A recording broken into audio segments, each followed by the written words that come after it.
আসসালামু আলাইকুম রহমতুল্লাহ বরকাতুহু। মনা, আপনাদের সকলকে উদ্দেশ্য করে বলছি যে আমাদের এই বিজয় আনতে অনেক কষ্ট হয়েছে, অনেক কষ্ট করতে হয়েছে, অনেক ত্যাগ স্বীকার করতে হয়েছে।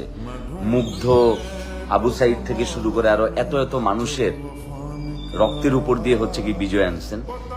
স্বাধীনতা অর্জন করার চাইতে স্বাধীনতা রক্ষা করাটা খুব জরুরি। ঠিক এই মুহূর্তে পুরো বাংলাদেশে যা চলতেছে, বাংলাদেশের আইন ব্যবস্থা ভেঙে পড়ছে, যে যার যার মতো যেখানে পারতেছে লুটতরাজ করতেছে, সংখ্যালঘুদের বাসায় হামলা করতেছে, মন্দির ভাঙতেছে। Please please for god sake, আল্লাহর দোহাই লাগে এবং আপনাদের কাছে অনুরোধ করে বলতেছি, আমার পেজে প্রচুর পরিমাণে মেসেজ আসতেছে, প্রচুর পরিমাণে মেসেজ।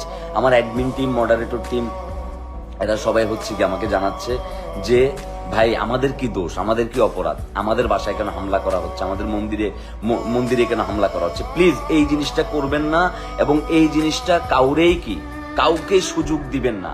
এবং আমি জাস্ট এই লাইভের মাধ্যমে একটা জিনিস পরিষ্কার করতে চাই, এই আন্দোলনের শুরু থেকে আজকের দিন পর্যন্ত যেই সকল ইনফ্লুয়েন্সার, সেলিব্রিটি, সোশ্যাল মিডিয়া কর্মী, তারপর হচ্ছে বিভিন্ন সমাজসেবকরা, সাংবাদিকরা যারাই ছিলেন, সবাই সবার আইডি থেকে, পেজ থেকে, ইউটিউব চ্যানেল থেকে আপনারা প্লিজ সবাইকে আপনারা সতর্ক করেন যে এই কারণে আমরা কিন্তু আন্দোলন করি নাই কিংবা আমরা আমাদের জায়গা থেকে প্রতিবাদ করি নাই।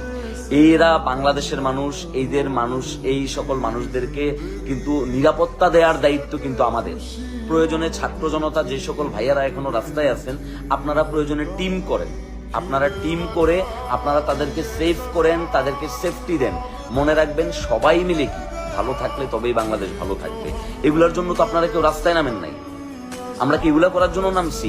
মুগ্ধ, আবু সাইদরা তো এগুলার জন্য জীবন দেয় নাই। আরো বাকি যারা অগণিত, যাদের নামই আমাদের মনে নাই কিংবা যাদের অনেককে আমরা চিনি না, যাদের অনেককে আমরা জানি না, তারা তো এগুলার জন্য তো তারা ভাই জীবন দেয় নাই ভাই। তাহলে আমরা যে বিজয়টা চাইছি, আমরা যে জিনিসটার জন্য ফাইট করতেছিলাম, আমাদের অধিকারের জন্য, শান্তির জন্য, নিরাপত্তার জন্য, শৃঙ্খলার জন্য, সেটা তো আমরা পাইছি। তাহলে সেটা পাওয়ার পরে যদি আমরা কোনো গোষ্ঠীকে কিংবা কোনো দলকে কিংবা অন্য কাউকে যদি আমরা এই সুযোগটুকু দেই, তাহলে দিস ইজ নট ফেয়ার।